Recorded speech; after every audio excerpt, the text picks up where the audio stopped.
আপনারা দেখছেন একুশে টেলিভিশন।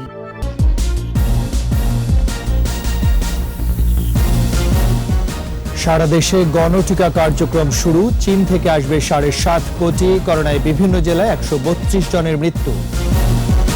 হানিফ ফ্লাইওভার থেকে রাজস্ব পায়নি ঢাকা দক্ষিণ সিটি। সাবেক প্রশাসনের বিরুদ্ধে দুর্নীতির অভিযোগ। অস্ট্রেলিয়ার বিপক্ষে সিরিজের চতুর্থ ম্যাচ আজ। জয়রথেই থাকতে চায় টাইগাররা।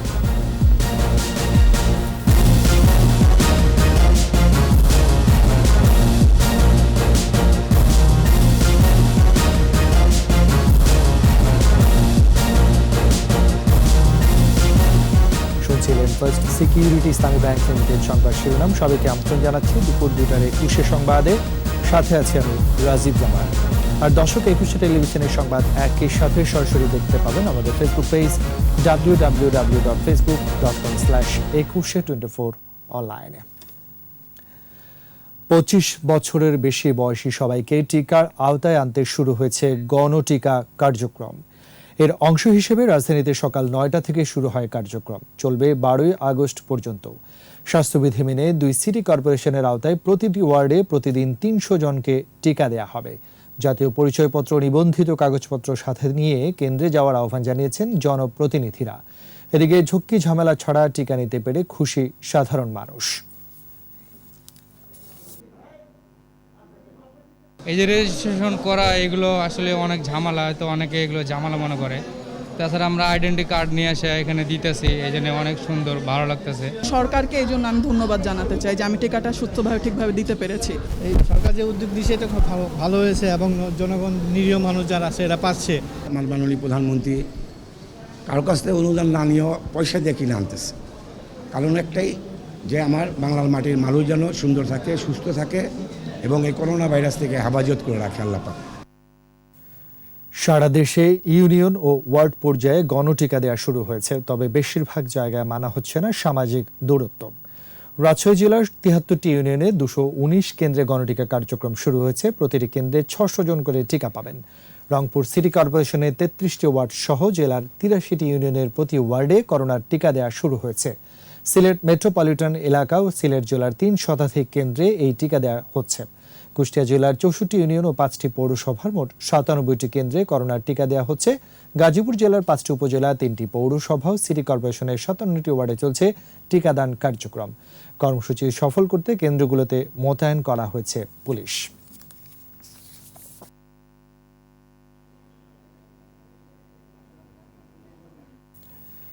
চীন থেকে সিনোফার্মের 7.5 কোটি টিকা আসবে বলে জানিয়েছেন স্বাস্থ্যমন্ত্রী জাহিদ মালেক। বঙ্গবন্ধু শেখ মুজিব মেডিকেল বিশ্ববিদ্যালয়ের কোভিড-19 ফিল্ড হাসপাতাল উদ্বোধন অনুষ্ঠানে মন্ত্রী এসব কথা বলেন। চীন থেকে 1.5 কোটি টিকার চুক্তি হয়েছে। নতুন করে আরও 6 কোটি ডোজ টিকার চুক্তি করতে প্রধানমন্ত্রী অনুমোদন দিয়েছেন বলেও জানান স্বাস্থ্যমন্ত্রী। চীন যদি শর্ত ঠিক রাখে তাহলে নভেম্বরের মধ্যেই পর্যায়ক্রমে এসব টিকা দেশে আসবে।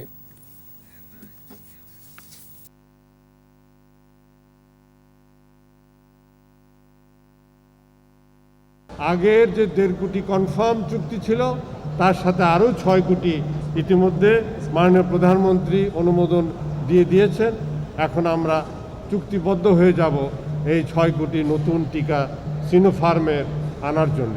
সিনোফার্ম কমিটমেন্ট ঠিক রাখে তাহলে পরে আমরা নভেম্বরে 2 কোটি, অক্টোবরে 2 কোটি এবং অন্যান্য মাসে যে এই আগস্ট মাস পর্যন্ত প্রায় একই রকমভাবে আমরা পাবো। আগস্ট মাসে একটু কম পাবো। সারা দেশে করোনা সংক্রমণ ও মৃত্যুর হার ঊর্ধ্বমুখী। 24 ঘন্টায় করোনা ও উপসর্গে 13 জেলায় 108 জনের মৃত্যু হয়েছে। আক্রান্ত বেড়েছে ময়মনসিংহ, রাজশাহী, চুয়াডাঙ্গা ও গাজীপুরে। 21-এর প্রতিনিধিদের সহায়তায় রত্না জামানের রিপোর্ট। বরিশাল বিভাগে 23 জনের মৃত্যু হয়েছে। এদের মধ্যে করোনায় 8 জন ও উপসর্গে মারা গেছে 15 জন। নতুন শনাক্ত 195 জন, যা গত 2 সপ্তাহের মধ্যে সর্বনিম্ন। ময়মনসিংহ মেডিকেল কলেজ হাসপাতালে 12 জনের মৃত্যু হয়েছে। এর মধ্যে 3 জন করোনায়, বাকিরা উপসর্গ নিয়ে মারা গেছেন। শনাক্তের হার বেড়ে দাঁড়িয়েছে 29.39%। রাজশাহী মেডিকেল কলেজ হাসপাতালে করোনায় 4 জন ও উপসর্গ নিয়ে মারা গেছেন আরও 5 জন। এছাড়া করোনামুক্ত হয়েও পরবর্তী স্বাস্থ্য জটিলতায় মারা গেছেন আরও 3 জন। রাজশাহীতে সংক্রমণ হার 30.21%। রংপুরে করোনার উপসর্গ নিয়ে 5 জন এবং করোনায় 3 জন সহ 8 জন মারা গেছেন। শনাক্তের হার 24.71%। কুষ্টিয়ায় 9 জনের মৃত্যু হয়েছে। এদের মধ্যে 8 জন করোনায় ও 1 জন উপসর্গ ছিল। শনাক্তের হার 34.24%। চুয়াডাঙ্গায় 6 জনের মৃত্যু হয়েছে, 3 জন করোনা ও 3 জন উপসর্গে মারা গেছেন। শনাক্তের হার 16.98%। দিনাজপুরে করোনায় 4 জন ও উপসর্গ নিয়ে 3 জনের মৃত্যু হয়েছে। 556 জনের নমুনা পরীক্ষায় শনাক্ত হয়েছে 64 জন। গাজীপুরে নতুন করে আক্রান্ত হয়েছে 186 জন। সংক্রমণ হার 60.78%। মারা গেছেন 8 জন। রত্না জামান, একুশে টেলিভিশন। দুর্নীতির কারণে হানিফ ফ্লাইওভার থেকে রাজস্ব পায়নি ঢাকা দক্ষিণ সিটি কর্পোরেশন, এমন অভিযোগ করে মেয়র ব্যারিস্টার শেখ ফজলুর তাপস জানিয়েছেন এতে কোটি কোটি টাকার রাজস্ব থেকে বঞ্চিত হয়েছে দক্ষিণ সিটি। একুশে টেলিভিশনকে দেয়া একান্ত সাক্ষাৎকারে বলেন, দায়িত্ব নেয়ার পর গত অর্থ বছরে প্রায় 6.5 কোটি টাকা আদায় করেছেন তিনি। মনিরুল ইসলামের ক্যামেরায় দীপু শিকদারের রিপোর্ট। 11.7 কিলোমিটার দৈর্ঘ্যের মোহাম্মদ হানিফ ফ্লাইওভার। 2300 কোটি টাকা ব্যয়ে নির্মিত এই উড়াল সড়ক চলাচলের জন্য উন্মুক্ত করা হয় 2013 সালের অক্টোবরে। নির্মাণ খরচ তুলতে বসানো হয় টোল প্লাজা। টোল আদায় হলেও টানা 7 বছর এই খাত থেকে প্রাপ্তি আদায়ে উদাসীন ছিলেন তৎকালীন মেয়র সাইদ খোকন। এতে রাজস্ব হারায় দক্ষিণ সিটি কর্পোরেশন। তবে দায়িত্ব নেয়ার পর থেকে কর আদায়ের গুরুত্বপূর্ণ খাতটিতে মনোযোগী হন নতুন মেয়র। আমাদেরই অবকাঠামো, তো সেই প্রেক্ষিতে আমাদের সাথে যে চুক্তির আলোকে আমরা একটি রাজস্ব আহরণ আমাদের এটা প্রাপ্য, কিন্তু দেখা গেছে যে এটা নির্মাণ হওয়ার পর থেকে গত বছর পর্যন্ত কোনো রকম কোনো রাজস্ব এখান থেকে আহরণ হয়নি। গত আর্থিক বছরে আমরা প্রায় 6.31 কোটি টাকা শুধুমাত্র মেয়র হানিফ ফ্লাইওভার থেকেই আমরা আয় করতে সক্ষম হয়েছি। মেয়র জানান, শুরু থেকে নজরদারি থাকলে সিটি কর্পোরেশনকে রাজস্ব বঞ্চিত হতে হতো না।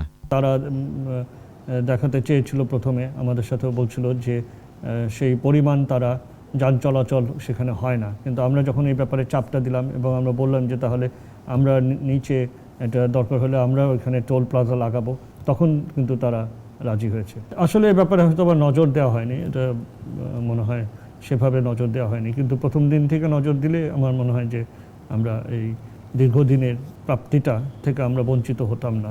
সামনের অর্থ বছরগুলোতে নতুন কর আরোপ না করে নিজস্ব প্রাপ্তি বুঝে নিয়ে স্বয়ংসম্পূর্ণ হতে চায় দক্ষিণ সিটি কর্পোরেশন। দীপু শিকদার, একুশে টেলিভিশন, ঢাকা। নিচ্ছি সংবাদ বিরতি, যখন ফিরছি তখন অন্যান্য খবরের সঙ্গে আরও থাকবে। বেনাপোল এসেছে ভারতের উপহার দৃষ্টি লাইফ সাপোর্ট অ্যাম্বুলেন্স, আজই আসছে ঢাকায়।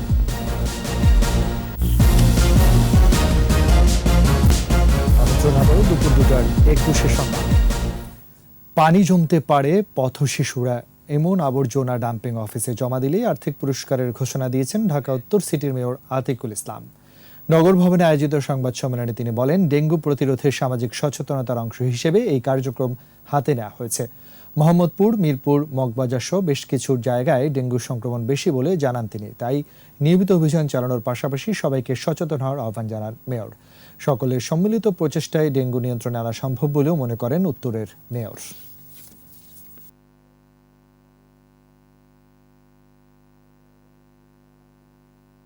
টোকাইরা যারা আছে আমি তাদেরকেও বলবো, অথবা যে কেউ যদি যেগুলোতে পানি জমে সেই পাত্রগুলো যদি আমাদের ওয়ার্ডের কাছে নিয়ে আসে, ওয়ার্ড কাউন্সিলের অফিসে নিয়ে আসে, অথবা আমাদের আঞ্চলিক দপ্তরে নিয়ে আসে, এগুলোকে তাদেরকে আমরা পুরস্কৃত করব পয়সা দিয়ে, নগদ টাকা দিয়ে।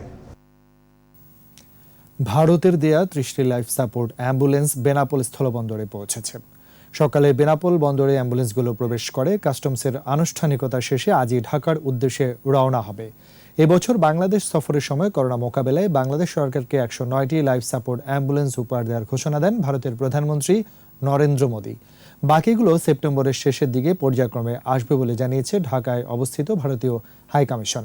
এর আগে উপহারের প্রথম অ্যাম্বুলেন্সটি দেশে পৌঁছায় 21 মার্চ।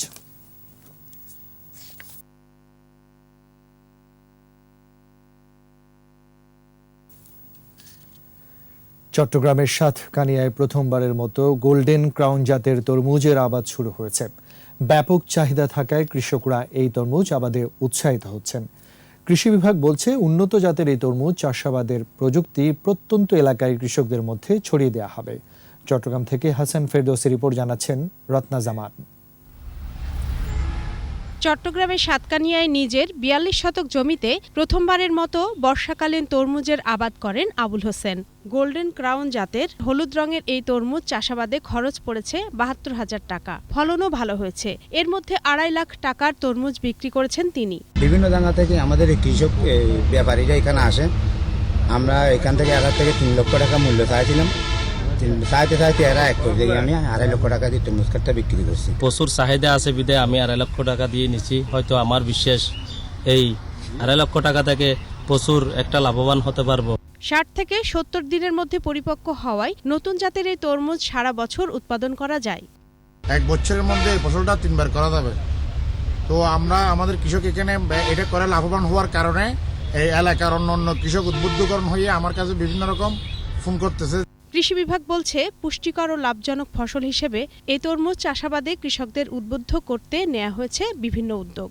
আশা করছি আমরা আগামীতে এই তরমুজ আবাদটা এই এলাকায় বৃদ্ধি পাবে এবং কৃষকরা এই উচ্চ ফলনশীল এবং উচ্চ হাই ভ্যালু ক্রপটা করে তাদের আর্থসামাজিক উন্নয়ন ঘটাবে। এর ফলে করোনা মহামারীর মধ্যেও কৃষকরা আর্থিকভাবে লাভবান হবে বলে বলছেন তারা। রত্না জামান, 21 টেলিভিশন। এবার শোকাবহ আগস্ট।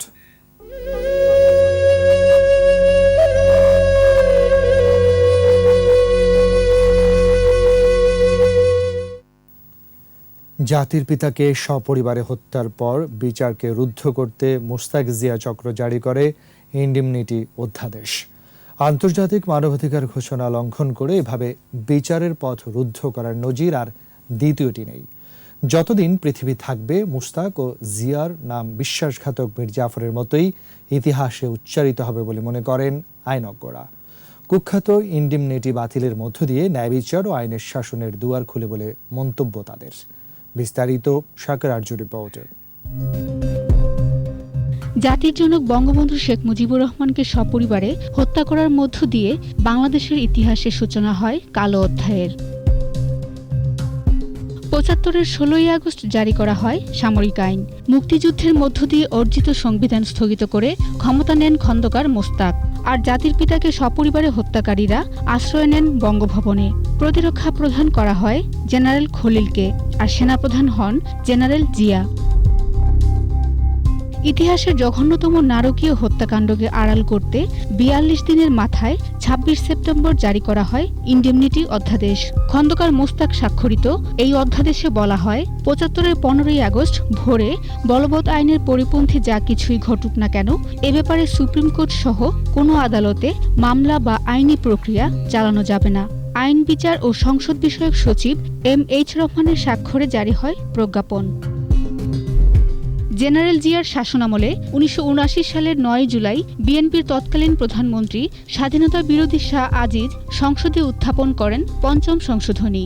এর আওতায় ৭৫-এর ১৫ই আগস্ট থেকে ৭৯-র ৯ এপ্রিল পর্যন্ত জারিকৃত রাষ্ট্রপতির সকল আদেশকে বৈধতা দিয়ে সংবিধানের ৪র্থ তফসিলের ১৮ অনুচ্ছেদে যুক্ত করা হয়। দীর্ঘ ২১ বছর পর ৭ম জাতীয় সংসদ নির্বাচনে আওয়ামী লীগ জয়লাভ করে সরকার গঠন করলে ১৯৯৬ সালের ১২ই নভেম্বর ইনডেমনিটি বাতিল করা হয়। এই দায় মুক্তির জন্য মুস্তাক জিয়ার নাম মীর জাফরের মতোই ইতিহাসে উচ্চারিত হবে বলে মন্তব্য করেন বিচারপতি শামসুদ্দিন চৌধুরী। ১৫ই আগস্টের পরে জিয়া ক্ষণে ক্ষণে বঙ্গভবনে গমন করত এবং অন্যান্য খনিদের সাথে দফায় দফায় বৈঠক করেছে। ইনডেমনিটি বাতিলের পর আইনের শাসন প্রতিষ্ঠা পায়, খুলে যায় ন্যায় বিচারের পথ, জাতীয় 4 নেতা হত্যা ও যুদ্ধাপরাধীদের বিচার সম্ভব হয়। Fundamental right, basic human right এবং রুল অফ ল, এই সবগুলোরই ভায়োলেটিভ হচ্ছে that very indemnity ordinance of 1975। It goes without saying, যে কোনো লোক এটা বলবে। কনস্টিটিউশনের পার্টি হয়ে গেল, কিন্তু পরবর্তীকালে আমরা দেখেছি যে অ্যাপিলেট ডিভিশন বলেছে যে না, এটা কনস্টিটিউশনের পার্ট হয়নি। এটা কনস্টিটিউশনাল ভ্যালিডিটি দেওয়া হয়েছিল বটে, কিন্তু এটা কনস্টিটিউশনের পার্ট কখনোই হয়নি। বঙ্গবন্ধু খুনিদের বিচার হলেও ষড়যন্ত্রের পেছনের কুশীলবদের চিহ্নিত করতে একটি কমিশন গঠনের দাবি আইনজ্ঞদের। শাকের আরজু, 21 টেলিভিশন, ঢাকা। নিচ্ছে সংবাদ বিরতি। যখন ফিরছি তখন অন্যান্য খবরের সঙ্গে আরো থাকবে। আফগান সরকারের প্রধান তথ্য কর্মকর্তা তালেবানের হাতে খুন, প্রাদেশিক রাজধানী জারাঞ্জ দখল। একটি মানবিক আবেদন। বিরল রোগে আক্রান্ত একই পরিবারের 3 সন্তান, তাদের চিকিৎসা করাতে গিয়ে সহায় সম্বল বিক্রি করেছেন বাবা মা। এখন অর্থের অভাবে বন্ধ রয়েছে চিকিৎসা। তাদের আশা, শিশু 3টির চিকিৎসায় সমাজের বিত্তবানরা এগিয়ে আসবেন। ঘটনাটি হরিপুর উপজেলার বলিহন্ডু গ্রামের। ঠাকুরগাঁও প্রতিনিধি SM জসীমউদ্দিনের রিপোর্ট, জানাচ্ছেন মুশফিকা নাসরিন। রমাকান্ত, জয়ন্ত ও হরিদ্র একসময় স্কুলে যেত, ছিল দুরন্তপনা, আবার বাবার কাজেও করত সহযোগিতা। কিন্তু বড় হওয়ার পাশাপাশি একে একে 3 জনেরই হাত পা শরীর শুকিয়ে কঙ্কালসার হয়ে যায়, তেমন নড়াচড়া করতে পারে না আর। যেগুলা টাকা ছিল ওই যে চিকিৎসা করার জন্য, ওই একটা গাই গরু ছিল, ওটা দিয়ে বিক্রি করে নেয়, 6 লাখ চিকিৎসা করলো। ভাইয়া ফের দিয়ে সময় মাল লাগাই দিচ্ছে, আর 6 লাখ ফের খাবার টানা কানছে, ওর বাপ ফের কুন্টি পাবে, তা খিলাবে। বিত্তবান বা সরকারের পক্ষ থেকে তেমন কোনো সহযোগিতা পায়নি। সন্তানদের চিকিৎসা করাতে গিয়ে ঘরের ঘটি বাটি সহায় সম্বল বিক্রি করেছেন বাবা। এখন অর্থের অভাবে থেমে আছে চিকিৎসা। মা কাজলি রানীর স্বপ্ন ছিল 3 সন্তান লেখাপড়া করে একদিন বড় হবে, দূর করবে পরিবারের অভাব। কিলাই দিবা হয় ভাত, 6 লাখ সিনান ধুনান, বাথরুমে যায় একবার নিয়ে যাওয়া হয়, 3বার কত আমি তো আরাম বিরাম কোনো নাই। এদিকে চিকিৎসক জানান, এই রোগের নাম ডুশেন মাস্কুলার ডিস্ট্রফি। প্রাথমিক অবস্থায় চিকিৎসা করা গেলে সুস্থভাবে বেঁচে থাকা যায়। এটা একটা জেনেটিক অসুখ। এটা ডায়াগনোসিস করতে গেলে আমাদের ক্রোমোজোম অ্যানালাইসিস করতে হয়, অ্যানালাইসিস করে কনফার্ম করতে হয়। ওই যে ছোট বাচ্চাটা যে আছে, তার এখনো সে পর্যায়ে যেহেতু যায়নি, তাকে সে পর্যায়ে যেন না যায়, সে কারণে আমাদের কিছু কাজ আছে। এটার সাথে ফিজিওথেরাপি এবং অন্যান্য রিলেটেড জিনিস আছে, যেগুলো আমরা টেলিমেডিসিনের মাধ্যমে নির্ধারণ করতে পারবো। সমাজের বিত্তবানরা একটু সহায়তার হাত বাড়ালেই সুস্থ জীবন ফিরে পাবে 3টি সন্তান, সেই আশায় অসহায় বাবা মা। মুশফিকা নাজনীন, 21 টেলিভিশন। আর এরই সাথে শেষ করছি দুপুর 2টার 21 সংবাদ। যাবার আগে ফার্স্ট সিকিউরিটি ইসলামী ব্যাংক লিমিটেড সংবাদ শিরোনামগুলো জানাচ্ছে আরো একবার। সারা দেশে গণটিকা কার্যক্রম শুরু, চীন থেকে আসবে 7.5 কোটি। করোনায় বিভিন্ন জেলায় 132 জনের মৃত্যু। আরিফ ফ্লাইওভার থেকে রাজস্ব পায়নি ঢাকা দক্ষিণ সিটি, সাবেক প্রশাসনের বিরুদ্ধে দুর্নীতির অভিযোগ।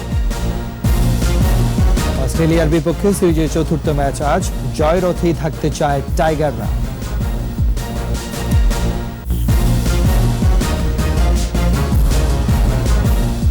সর্বশেষ খবর জানতে ডায়াল করুন 202 নম্বরে, ভিজিট করুন 21tv.com এর ওয়েবসাইটে। সারা ফেসবুকে লগ ইন করতে পারেন facebook.com/2124। অনলাইনে এতক্ষণ সাথে থাকার জন্য ধন্যবাদ। সন্ধ্যা 6টায় 21 দেশের সংবাদ দেখার আমন্ত্রণ রইল। স্বাস্থ্যবিধি মেনে চলুন, সুস্থ থাকুন আর 21 সাথেই থাকুন।